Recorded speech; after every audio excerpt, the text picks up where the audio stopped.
Assalamualaikum warahmatullahi wabarakatuh. Kali ini kita akan membahas mengenai kuartil, desil, dan persentil. Yang pertama akan kita bahas yaitu kuartil. Kuartil ini merupakan nilai yang membagi frekuensi distribusi data menjadi 4 kelompok yang sama besar. Jadi nilai kuartil itu, misalnya kita ada distribusi data dengan jumlah subjek sebanyak 100 orang, maka kuartil ini akan membagi 100 orang tersebut menjadi 4 kelompok yang sama besar, sehingga masing-masing kelompok nanti akan berjumlah 25 orang. Atau kalau misalnya distribusi data tersebut jumlah orangnya misalnya ada 120, maka akan dibagi menjadi 4 kelompok. Jadi setiap kelompok jumlah subjeknya atau jumlah frekuensinya itu menjadi 30 orang. Kuartil ada 3. Kuartil pertama itu yang membagi 25% kelompok bawah dengan 75% kelompok atas. Jadi kalau kita punya 100 subjek atau 100 orang, ada 25 orang yang termasuk kelompok bawah dan nanti ada 75 orang yang masuk kelompok atas. Kuartil kedua itu adalah kuartil yang membagi 50% kelompok bawah dengan 50% kelompok atas. Jadi kalau Anda perhatikan, fungsi kuartil kedua itu sama seperti median, membagi distribusi data menjadi 2 kelompok yang sama besar. Sedangkan kuartil ketiga itu adalah kuartil yang membagi 75% kelompok bawah dengan 25% kelompok atas. Jadi maksudnya kelompok atas atau kelompok bawah ini kita akan melihat nilai ya atau skor dari orang-orang tersebut. Jadi kalau yang 25% kelompok atas itu adalah 25% orang yang memiliki nilai tertinggi dan 75% orang itu memiliki nilai yang lebih rendah. Kita akan ke contoh perhitungan kuartil. Ini adalah rumus kuartil. Rumus kuartil sama seperti rumus median yang sudah kita pelajari di materi sebelumnya. Namun perbedaannya karena kuartil membagi distribusi data menjadi 4 bagian yang sama besar, makanya rumus di sini itu N dibagi 4. Kalau pada rumus median, di sini rumusnya N dibagi 2. Kenapa? Karena membagi menjadi 2 bagian yang sama besar ya. Jadi perbedaannya hanya terdapat pada bagian ini.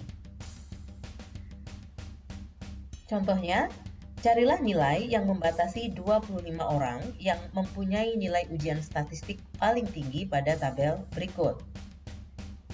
Untuk dapat menjawab soal ini, kita memiliki beberapa langkah yang harus diikuti. Yang pertama adalah kita cari dulu frekuensi kumulatif dari tabel tersebut. Jadi frekuensi kumulatif seperti yang sudah pernah kita bahas, itu adalah frekuensi ini sebesar 2 kita letakkan di sini, lalu 2 kita tambahkan 2 menjadi 4, 4 ditambahkan 10 menjadi 14 dan seterusnya sampai nanti di atas menjadi 100 orangnya sesuai dengan jumlah atau sigma F. Setelah FK kita dapatkan, kita cari kelas di mana kuartil yang mau kita cari itu terdapat di situ. Jadi kita akan menentukan kelas kuartil. Karena yang dicari adalah kuartil yang membatasi 25% kelompok atas, jadi nilai yang tertinggi dengan 75% kelompok bawah, maka yang dicari adalah K3 ya atau kuartil ketiga. Kita cari orang keberapakah yang menjadi kuartil ketiga. Untuk mencari kelas K3, karena di sini kuartil ketiga, jadi kita buat atau kita cari kelas K3 adalah 3/4 kuartil ketiga dari 4 bagian yang bisa dibagi oleh kuartil dikali dengan banyaknya subjek atau sigma F. Sehingga 3/4 dari 100 adalah 75. Nah, 75 ini adalah orang ke-75. Artinya orang ke-75 lah yang merupakan kuartil ketiga dari distribusi data tersebut. Untuk menentukan kelas yang mengandung kuartil ketiga, kita kembali ke tabel yang tadi. Ini. Nah, kita lihat di frekuensi kumulatif sampai kelas kelima, orangnya itu baru 68 orang, ya. Jadi orang ke-68 itu ada di kuartil kelima. Sekarang orang ke-75 ada di mana? Orang ke-75 itu pasti berada di kelas keempat. Karena jumlah orang yang mendapatkan skor sampai di kelas keempat itu ada 82 orang. Jadi orang ke-75 itu dia pasti berada di kelas ini. Sehingga kita bisa menentukan bahwa kelas yang mengandung kuartil ketiga adalah kelas keempat, yaitu dengan interval 60 sampai 69, dengan frekuensi 14, dan dengan frekuensi kumulatif di bawah kelas yang mengandung kuartil adalah 68, ya. Jadi dengan mengetahui di mana kelas kuartil ketiga, kita bisa memperoleh data-data atau nilai-nilai yang kita perlukan untuk menghitung rumus kuartil, ya. Jadi saya ulangi, kelas yang mengandung kuartil ketiga adalah ini, sehingga batas bawah kelas ini adalah 59,5. Lalu frekuensi kelas yang mengandung kuartil adalah 14.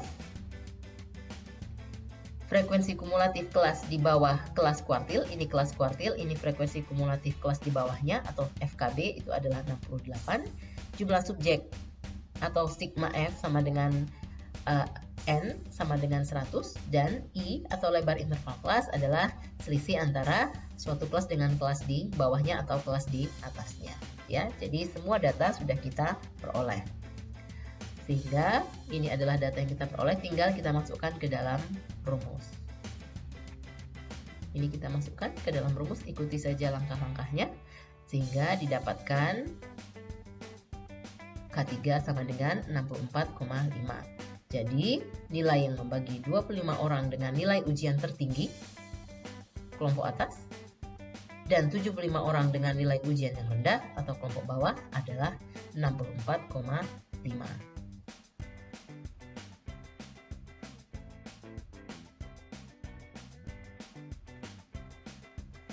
Sekarang kita teruskan untuk menghitung desil. Langkah-langkah perhitungan desil itu sama seperti ketika kita menghitung kuartil. Cuma bedanya, desil ini akan membagi distribusi data menjadi 10 kelompok yang sama besar. Jadi, kita akan mempunyai 9 desil di dalam satu distribusi data. Setiap desil itu akan membagi untuk kelipatan 10% dari jumlah frekuensi di dalam distribusi tersebut. Untuk jelasnya, kita langsung ke contoh. Ini rumus untuk menghitung desil. Anda lihat perbedaan rumus itu masih terdapat pada bagian ini. Karena desil membagi menjadi 10 bagian yang sama besar, sehingga rumus di sini diubah menjadi N per 10. Di kuartil tadi rumusnya adalah N per 4 karena membagi menjadi 4 bagian. Karena desil membagi menjadi 10, maka di sini diubah menjadi per 10.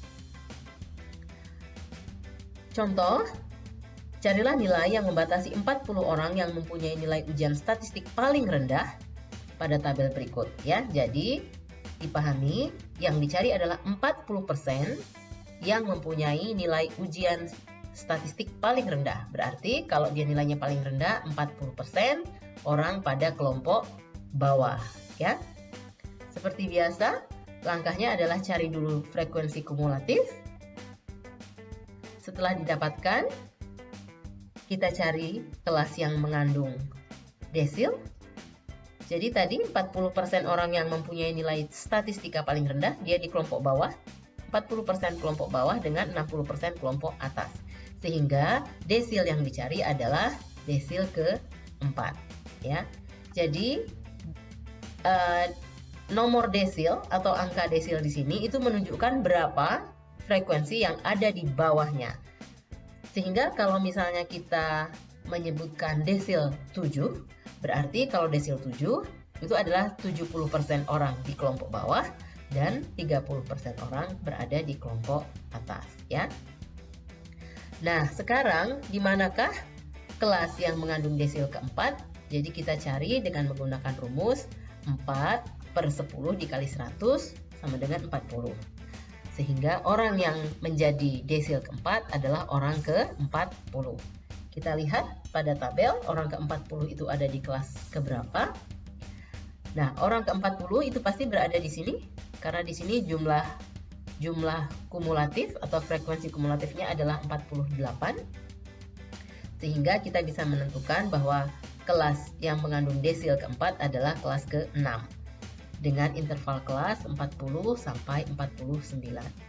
Setelah diketahui, kita dapat menentukan nilai-nilai yang kita perlukan untuk dimasukkan ke dalam rumus. Misalnya, batas bawah kelas ini tentu saja dia sama dengan 39,5 ya.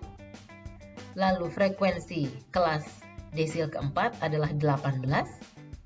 Frekuensi kumulatif di bawahnya adalah 30 dengan jumlah N sama dengan 100 dan lebar interval kelas masih sama sebesar 10 ya.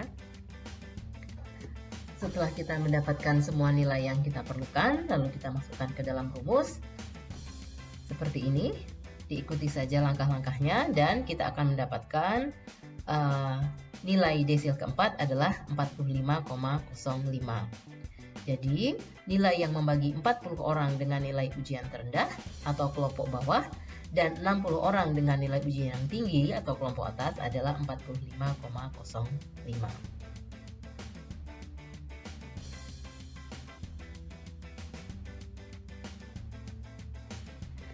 Materi kita yang terakhir yaitu persentil.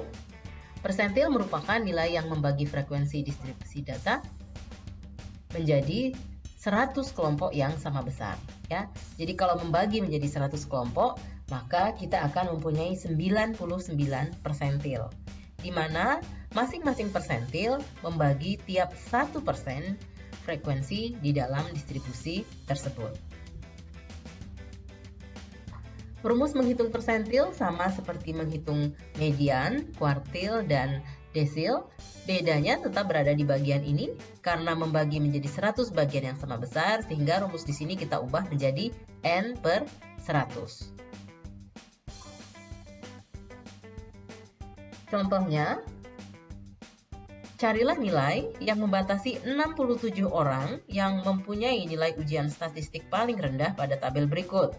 Jadi karena 67 orang yang mempunyai nilai ujian statistik paling rendah, berarti 67 orang ini adalah kelompok bawah ya, karena yang paling rendah. Kita tentukan FK-nya seperti biasa, sudah didapat FK. Lalu kita tentukan kelas yang mengandung persentil 67. 67% kelompok bawah karena paling rendah dan berarti 33% pada kelompok atas. Kita cari kelas yang mengandung persentil 67. Jadi karena jumlah subjek 100 ya, sehingga orang ke-67 lah yang menjadi persentil ke-67. Ketika sudah didapatkan, orang ke-67 berarti berada di kelas ke-5. Ya, orang ke-67 itu ada di sini. Setelah kita mendapatkan kelas persentil 67, maka kita akan mendapatkan data-data untuk atau nilai-nilai yang kita perlukan untuk dimasukkan ke dalam rumus persentil. Batas bawahnya 49,5. Ini adalah frekuensinya atau FD. Ini adalah FKB-nya 48. Frekuensi kumulatif di bawah kelas persentil, jumlah subjek 100 dan lebar interval kelas sama dengan 10. Kita masukkan ke dalam rumus seperti ini. Dan hasilnya sama dengan 59. Jadi, nilai yang membagi 33 orang dengan nilai ujian tertinggi atau kelompok atas dengan 67 orang dengan nilai ujian terendah atau kelompok bawah adalah 59. Baik, itu adalah penjelasan mengenai prosedur penghitungan kuartil, desil, dan persentil. Silahkan diulangi lagi video ini apabila masih ada bagian yang belum jelas. Namun, apabila terdapat pertanyaan, silahkan diajukan melalui email. Terima kasih. Wassalamualaikum warahmatullahi wabarakatuh.